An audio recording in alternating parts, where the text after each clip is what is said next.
Fala pessoal, sejam muito bem-vindos ao terceiro episódio dessa série de encontros sobre escolas literárias.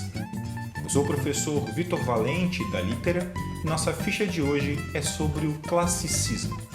Veremos seu contexto histórico, características gerais e manifestações artísticas.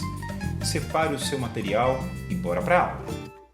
O classicismo é uma escola literária situada no século XVI, sendo a primeira da Idade Moderna e do chamado Renascimento Cultural.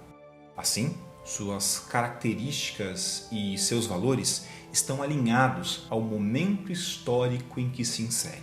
Estamos no período de consolidação das monarquias europeias, do advento das práticas do mercantilismo, das viagens ultramarinas em busca de novas riquezas.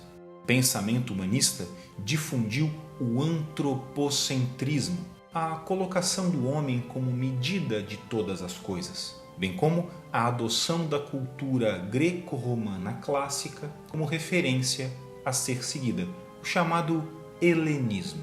Nesse momento de crescimento e de riqueza por toda a Europa, a burguesia mercantil se destacará e ascenderá economicamente. A alta burguesia, composta pelos membros mais ricos dessa classe, em busca de aceitação e de prestígio social, passará a patrocinar jovens e talentosos artistas das mais diversas áreas, numa prática conhecida como mecenato. A alta cultura passa a ser valorizada e se proliferam por todo o continente as universidades e as bibliotecas. Estamos num momento de valorização do conhecimento, da razão e da pátria.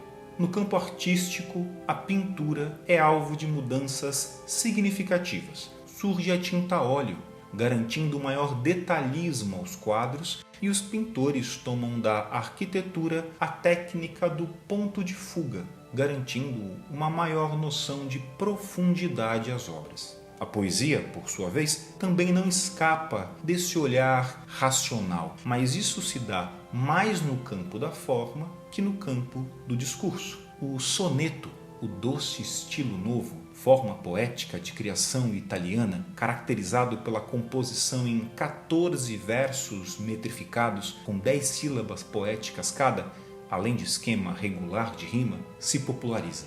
Assim, ainda que a temática amorosa e, portanto, sentimental persista, ela é mais equilibrada, sóbria e se enquadra em um esquema poético marcado pelo equilíbrio matemático.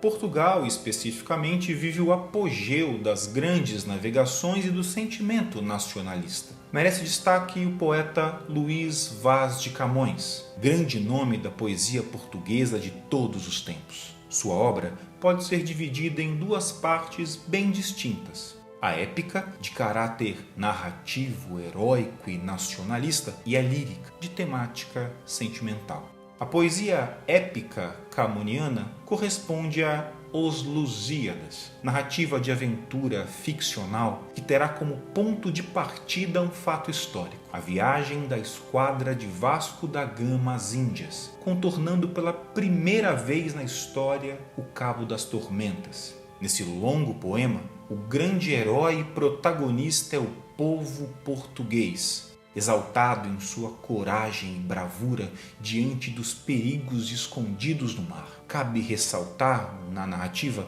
a presença de deuses romanos como Vênus, aliada dos portugueses, e Baco, inimigo dos nossos aventureiros.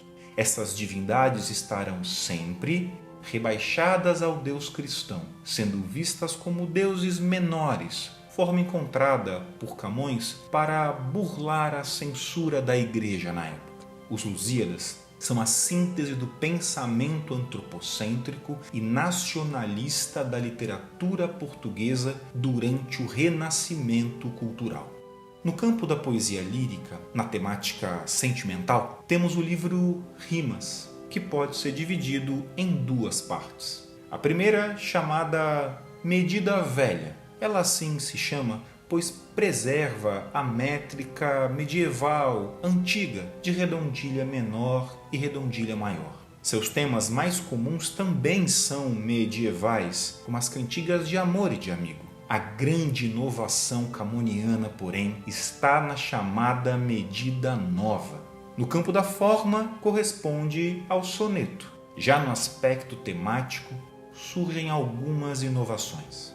Aliás, cabe frisar que na poesia épica, Camões é um típico poeta do classicismo, mas na medida nova isso não ocorre. Aqui vemos um poeta imerso numa vertente artística chamada maneirismo, que destoa da abordagem clássica por ser menos equilibrada e mais emotiva. Assim, temos o primeiro tema da poesia em medida nova, o desconcerto do mundo, aquele que mais intrigou o poeta, que marca a percepção de que a humanidade vive uma inversão de valores, em que os indivíduos maus e injustos são admirados, enquanto os bons são desprezados e ridicularizados. Em segundo lugar, tema das mudanças constantes. Aqui, Camões aborda a percepção de que tudo é mutável e transitório. Nada é permanente, exceto a própria mudança. Nesse mundo imprevisível e dinâmico, o homem sofre por não mais conseguir olhar para o seu destino com clareza. Por fim, temos a temática do neoplatonismo amoroso. Camões discordava dos seus contemporâneos que entendiam ser um amor espiritual, sem contato carnal, o amor mais sublime. Para o poeta, o amor nasce no corpo e se eterniza na alma.